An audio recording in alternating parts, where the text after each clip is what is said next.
Okay, so this is a Century propane mixer. Um, Brought this out just so that it's easier to explain how it works to a certain point. Alright, so on the bottom side here,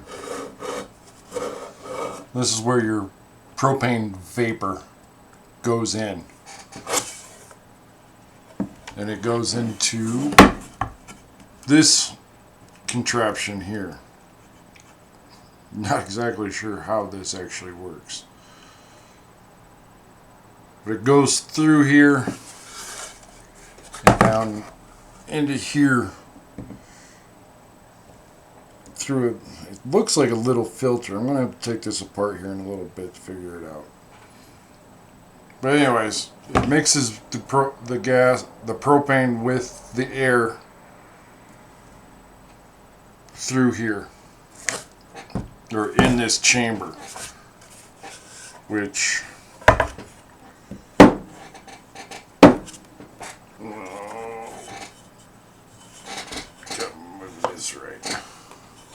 so it has these little flapper valves on both sides, and when you let's see here. So I'm gonna move. Well, it's actually right here. See this? You move this, and it opens the flapper valve. So this position right here is where it would be running off of propane, and these flappers open just by vacuum to pull the air in. Okay, and then creates the mixture underneath this.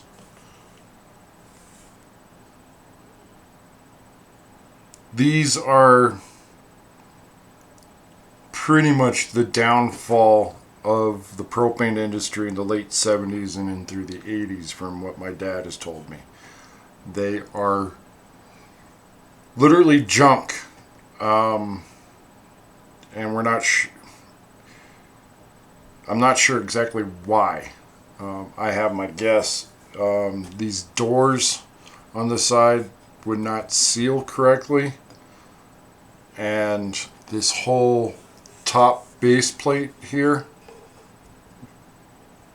would not seal correctly, and it would cause a backfire, which is under this little door, these two little doors right here. So when it backfired, it was supposed to blow these loose so that it didn't blow out the whole thing. I had this on one of these on my old 68 Firebird, and it always backfired, and I was probably resealing these 2 to 3 times a week minimum, and it just never ran right. I finally just took it off and almost threw it away. So let me take it apart and I'll show you what's going on in here.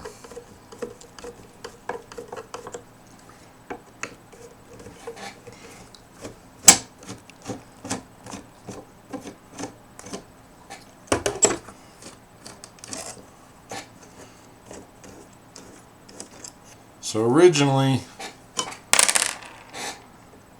this little spring right here, in here, was supposed to keep these two flapper doors down, but they never sealed right, so almost everybody went through and just siliconed them, and they're just a piece of junk. And you can actually see where it comes through on the bottom, where the silicone is down in here, and they just were always drawing too much air, is from the only thing I can think of where it would backfire and run like shit. when I was running this on my Firebird, it was probably less than half the horsepower that it would have been on gasoline, just because of this next problem. I think from this next problem. There really isn't a gasket in here. Okay? And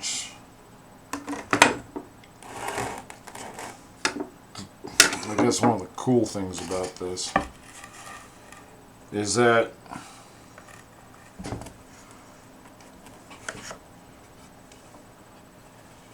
this is your selector there. From this would be a gas. Remember, this is on the. This piece is up on top. This with the flaps open is for gasoline. So then you'd have one lever here to shut your doors, and then they're pulling in, or that would be in the configuration for propane. And then when they're slightly spring loaded. This one's pretty old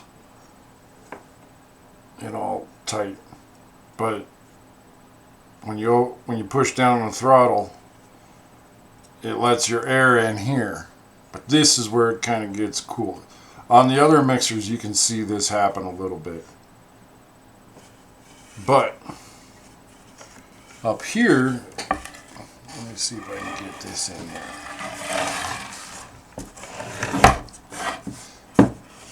This is kind of where it gets cool.